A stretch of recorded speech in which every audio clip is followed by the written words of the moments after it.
In this video, we will learn how to calculate age in Excel sheet. So let's start. This is my data of student with birth date of the every student.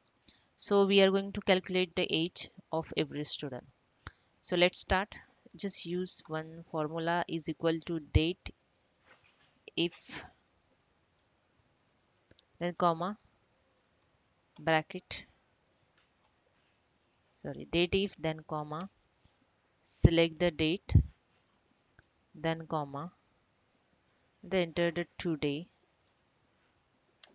tab bracket close comma double quote enter y and double quote. I enter here the y because we are calculating the age in year. So therefore I enter here y bracket close.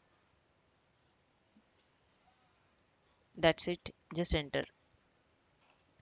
Then copy paste your formula on all cell.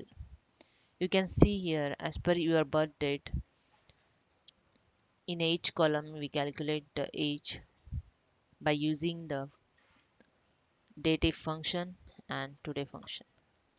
That's it. Hope you understand. If you like this, please subscribe my channel. Thank you so much.